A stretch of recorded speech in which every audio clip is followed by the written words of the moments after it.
네, 여러분 안녕하세요. 루키 통독에 이어서 이번 주는 마가복음 통독입니다. 말씀도 읽고 또 음료 쿠폰도 받고 일석이조 통독 시간이죠. 여러분들이 기쁘게 즐겁게 또 말씀을 읽어가면 좋겠습니다. 마가복음은요 16장으로 이루어져 있기 때문에 여러분들이 루키보다는 조금 더 시간을 할애하셔서 말씀을 봐야 하는데요. 여러분 그래도 우리가 사모하는 우리 하나님의 말씀 또 우리가 즐거운 마음으로 차근차근 읽어가 봤으면 좋겠습니다. 월요일부터 목요일까지 3장씩 읽고요. 금요일날 4장 읽으면요. 총 16장이 되어져요. 여러분들이 어렵지 않게 또 행복한 마음으로 한번 같이 통독해 가보도록 해요. 마가복음을 시작하기에 앞서서 성경을 쓴 저자와 또 성경을 제일 처음 받아서 읽게 되어진 독자 그리고 그때 시대적 배경에 대해서 좀 설명을 할 건데요. 여러분들이 저자와 독자 그리고 시대적 배경을 좀 염두에 두고 말씀을 읽어가다 보면요. 이 말씀을 더 깊이 이해하고 또 깨달을 수 있을 것입니다. 그래서 여러분 이 개관을 통하여서 말씀의 길잡이를 좀 해갔으면 좋겠고요. 또 말씀을 볼 때 제가 설명했던 것들을 염두에 두면서 떠올리면서 또 말씀을 읽어가 보면 좋을 것 같아요. 먼저 저자의 이름은 말씀 안에서 언급되어져 있지는 않습니다. 그러나 이 말씀 안에 나타난 여러 가지 단서들을 통해서 이 말씀은 마가가 썼다라는 것을 추측하게 되어지고요. 그래서 이 말씀을 우리는 마가복음이다 라고 부르게 되어졌습니다. 그렇다면 마가는 누구를 대상으로 이 성경을 썼을까요? 바로 로마에 살던 그리스도인들을 대상으로 성경을 썼고요. 그 당시 이때의 그리스도인들은요. 네로의 박해 가운데 핍박을 당하고 있던 사람들이었습니다. 좀 여러분들에게 더 설명을 하자면 AD 64년 7월 18일 새벽녘에요. 로마에 어마어마한 대화재가 일어나게 되어져요. 그 당시 집들이 대부분 낡은 가옥이었고 또 동네가 비좁았기 때문에요. 불을 끌 수 있는 방법이 없었습니다. 그래서 이 불이요 9일간 지속되어지면서 로마시의 14구역 중에 10구역이 소실되어지게 되죠. 로마 시민들이요 한순간에 사랑하는 가족을 잃어버리게 되어지고요. 전 재산을 잃게 되어진 것입니다. 그런데 이 대화재가 어떻게 일어났는지 또 누구의 소행인지가 밝혀지지 않자 로마 시민들이요 한 사람을 의심하기 시작하죠. 그 사람이 바로 네로 황제였습니다. 시민들은요 구도시를 허물고 새로운 도시 계획을 꿈꾸고 있던 이 네로 황제를 의심하며 폭동을 일으키며 황제에게 몰려가죠. 그러나 네로는 이 화살을 오히려 그리스도인들에게 돌리며 그리스도인들을 박해하기 시작합니다. 네로는 예수 그리스도를 고백하는 그리스도인들을 모두 잡아다가요 원형 경기장에 가두어 놓고 로마 시민들이 보는 앞에서 그들의 옷을 벗긴 채로 수치를 당하게 하고 또 사자의 먹잇감이 되게 합니다. 또한 사람들을 십자가에 매달아 놓고 온몸에 타르를 칠해서요 밤이 되면 그 사람들의 몸에 불을 붙여서 횃불로 사용하고 구경거리가 되게 하였다라고도 이야기해요.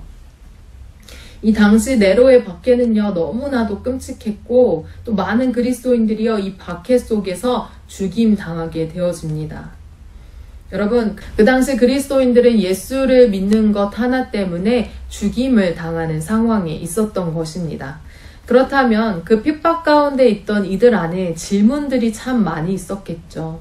예수가 누구이신가? 예수가 정말 살아있는가? 그분이 정말 살아있다면 자신의 자녀들이 이렇게 고통받고 있음에도 불구하고 왜 돕지 않으시는가?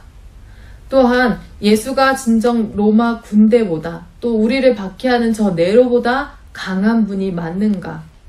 또 예수님을 위해 죽는다라는 것이 정말 가치가 있을까?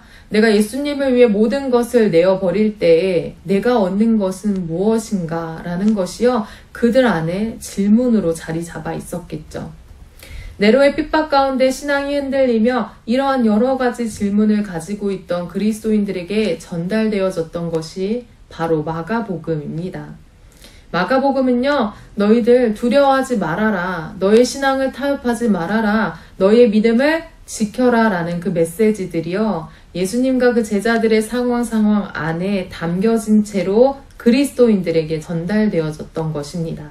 마가복음에는 워낙 다양한 상황들이 나타나고 있기 때문에요. 여러분들에게 다 설명하려면 시간이 많이 필요하겠죠. 그래서 마가복음의 몇 가지 말씀만 같이 찾아보고 또 어떻게 적용해 가야 할지 나누려고 합니다. 제일 첫 번째인데요. 마가복음 1장 1절은 어떻게 시작되어질까요? 1장 1절을 보면 하나님의 아들 예수 그리스도의 복음의 시작이다 라고 시작되죠. 처음부터 너무나도 분명하고 명확하게 시작하고 있습니다. 예수 그리스도, 그분은 하나님의 아들이 맞다.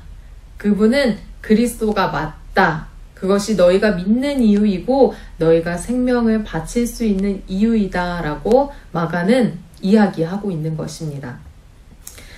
또 이 말씀에는요, 그 당시 그리스도인들이 집중하게 하는 한 단어가 있었어요. 바로 복음이다. 복음이라는 단어였죠. 복음이라는 단어는요, 처음 교회에서 사용했던 단어가 아니라요, 로마 용어로 황제에게만 붙여진 그러한 단어였습니다. 이 복음이 쓰여진 경우는 세 가지였는데요. 첫 번째는 황제가 탄생했을 때, 복음이다, 복음이다 라고 외쳤고요. 두 번째는 황제가 왕위에 즉위했을 때, 그것을 복음이다 라고 선포했고요. 또 세 번째는요, 황제가 전쟁에 나가 승리했을 때 복음을 외쳤습니다. 이 세 경우 이외에 복음이라는 단어를 사용한다면 반역인 것이죠. 그런데 마가는요, 네로 황제가 아닌 하나님의 아들 예수 그리스도가 복음의 시작인 것을 선포하고 있습니다. 타협하지 않아요. 두려워하지 않습니다.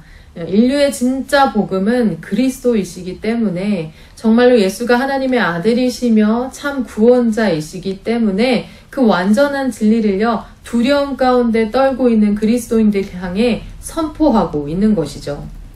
여러분, 이 말씀은 그 당시 박해 가운데 있던 그리스도인들 뿐만 아니라 오늘을 살아가는 여러분에게도 선포되어지는 말씀입니다. 여러분, 여러분들에게 예수 그리스도는 누구이신가요? 혼란한 세상 가운데 또 유혹 속에서도 여러분의 신앙을 타협하지 않을 수 있는 이유가 예수 그리스도 그분 안에 있으신가요? 예수 그리스도만이 우리의 진정한 복음이 되고 있습니까? 여러분, 1장 1절의 그 고백이요, 여러분의 찐 고백이 되었으면 좋겠습니다. 우리가 지나칠 수 있는 이 1장 1절의 짧은 한 구절을 통해 우리의 신앙을 돌아보면 좋겠죠. 자, 두 번째입니다. 4장 35절에서 41절까지의 말씀을 좀 살펴볼 건데요. 우리가 익숙하게 잘 아는 말씀이에요. 제자들이 예수님과 함께 배를 타고 가다가 광풍을 만나는 그러한 상황인데요. 갈릴리 바다 옆에 산이 있는데 그 산에서 내려오는 바람 때문에 간혹 가다가 갈릴리 바다에 어마어마한 광풍이 일어난다라고 합니다. 광풍으로 인해서 배가 뒤집힐 위험 속에 예수께서는요, 뭐 하고 계셨죠?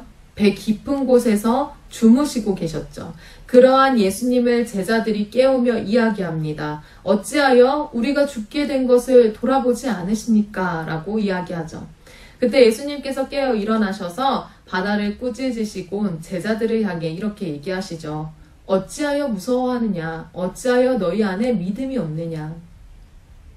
여기서 제자들이 말하는 것을 주목해보면 우리가 죽게 된 것을 왜 돌아보지 않으십니까? 라는 이러한 질문은요, 지금 핍박받는 그리스도인들의 기도와 또 동일한 고백이었습니다.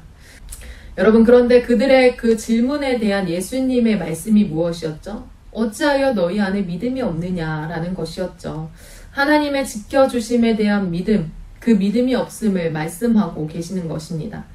지금 마가가 이 제자들의 모습을 통해 독자들에게 말하고 있는 것이 무엇일까요?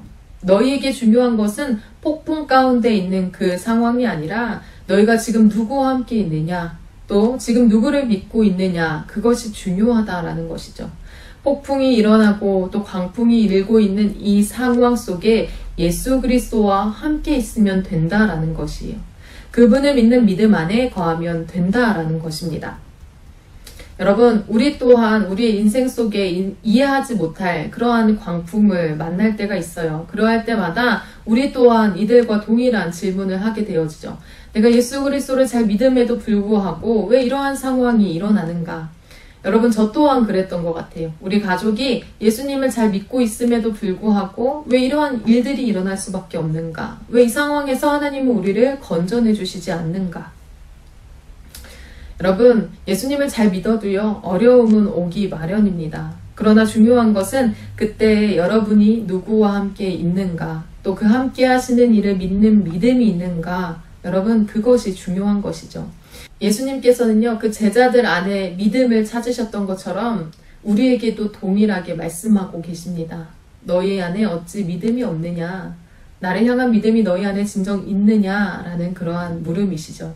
여러분, 우리가 우리의 삶을 돌아보며 진정 그 하나님을 나의 구원자 또 나의 그리스도로 믿고 있는가 한번 점검해 보면 좋을 것 같습니다. 마지막으로 세 번째를 살펴보겠습니다. 6장 말씀인데요. 6장 7절에서 13절까지는요. 예수님이 제자들을 파송하는 장면이 나옵니다. 그리고 14절부터 29절까지는요. 세례 요한의 죽음에 대해서 이야기하고 있고요. 그 이후 30절부터는 다시금 파송되었던 제자들이 돌아오는 장면이 나타나고 있죠. 여러분, 이 말씀을 보면요. 재미있는 구조가 나와요. 예수님이 제자들을 파송했다면 이제 그 파송되어진 제자들이 돌아오는 장면이 바로 이어져야 함에도 불구하고 그 중간에 세례 요한에 대한 그 죽음에 대한 이야기가 나와요. 이것은 문맥상 자연스러운 흐름이 아닙니다. 연결되어진 사건이 아님에도 불구하고 마가가 이 장면을요, 일부러 넣어 놓은 것이죠. 여기서 우리가 이해해야 하는 것은요, 이스라엘 사람들이 글을 쓰는 방식인데요. 이스라엘 사람들은 말하고자 하는 어떠한 강조점이나 핵심을요, 앞뒤로 동일한 이야기 사이에 집어넣습니다. 그렇다면 세례 요한은 왜 제자들의 파송 이야기 중간에다가 세례 요한의 죽음을 언급하고 있을까요? 먼저 이 세례 요한의 역할을 살펴보면 그의 역할은 예수 그리스도를 증언하는 일이었습니다. 그런데 그 예수 그리스도를 증언하는 사명을 갖고 있던 세례 요한이 죽은 것이에요. 그렇다면 이제 예수 그리스도를 드러내주는 역할이 누구에게로 넘어간 것일까요? 바로 제자들에게 넘어간 것이죠. 예수의 이름을 드러내는 역할은 지금까지 세례 요한이 감당하였지만 이제 세례 요한의 죽음으로 그 바톤이 제자들에게 넘어간 것을 일부러 의도적으로 보여주고 있는 것입니다. 마가가 이것을 의도하여서 말하고 있는 이유는 무엇일까요? 마가복음이 전달되어졌을 64년에요. 이 사명을 감당하고 있던 제자들 또한 순교를 당한 상황이었습니다. 세례 요한 이후 그 바톤을 이어받은 제자들 또한 죽어가기 시작했던 것이죠. 그렇다면 이제 예수 그리스도를 이 세상에 드러내는 일이 끝이 난 걸까요? 그렇지 않죠. 이 글을 읽고 있는 독자들에게 그 바톤이 넘어왔음을 마가가 이야기하고 있는 것입니다. 여러분, 그 당시 그리스도인들은요, 원형 경기장에서 죽어가면서도 그들의 신앙을 지키며 수많은 로마 시민들 앞에서 예수 그리스도의 이름을 그들 안에 각인시켜 놓았습니다. 로마 시민들 또한요, 그리스도인들의 죽음을 보면서 그들이 잘못이 없다라는 것을 알고 있었어요. 그 분노를 풀 대상이 그리스도인들이었던 것이지 그들에게 잘못이 있다라고 여기지는 않았습니다.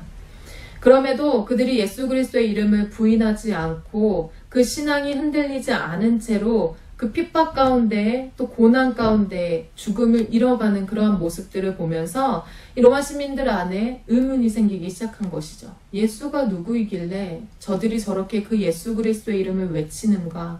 저들의 신앙을 타협하지 않는가? 그러면서 기독교인들이요, 점점 위축되어지고 사라지기보다는요, 오히려 폭발적으로 늘어나는 일들이 일어나게 되어집니다. 그러면서 이제 나중에는요, 313년에 로마의 국교로 기독교가 인정되어지기까지 하죠. 여러분, 세례 요한의 역할은 제자들이 감당했고요. 또 제자들의 그 역할을 그 당시 로마 그리스도인들이 순교를 당하면서 또 감당했습니다. 그렇다면 이제 그 역할은 누가 감당해야 할까요? 바로 오늘 이 말씀을 받아보고 있는 저와 여러분들이겠죠. 이 당시 그리스도인들이요, 그 죽음을 통해 새로운 그리스도인들의 씨앗이 되었던 것처럼 오늘날에도 그러한 일들이 필요한 것 같아요.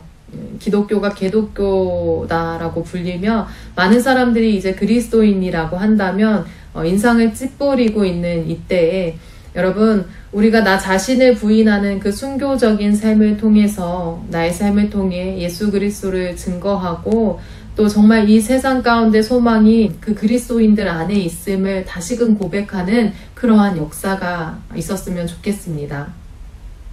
우리가 마가복음을 읽어가면서 여러분 이러한 은혜들을 여러분들의 삶에서 묵상해 보시고요. 또 우리의 삶에 적용해야 할 진리가 무엇인지를 여러분들 더 깊이 생각해 보았으면 좋겠습니다. 네, 마가복음 개관은 이렇게 마치도록 하겠고요. 여러분 마지막으로 퀴즈 내도록 할게요. 2가지 문제인데요. 첫 번째는 예수님이 제자들을 향해서 너희는 나를 누구라 하느냐 라고 물어보실 때 예수님이 특정 지역에 가셔서 이 질문을 제자들에게 하게 되어집니다. 자, 이 지역의 이름이 어디인지 이야기해 주시면 되고요. 힌트는 7글자입니다. 한번 잘 찾아보세요. 2번째 문제는요. 예수님의 머리에 향유를 부은 여인이 마가복음 안에 나타나고 있는데요. 이 여인이 누구의 집에서 이 일을 행했는지 이야기해 주면 됩니다. 이 2가지 답을 또 우리 목자님들에게 보내주시면 되겠습니다. 여러분 한 주간도 말씀 안에서 우리 새 힘 얻고 또 승리하는 시간 되었으면 좋겠습니다. 다음 주에 만나도록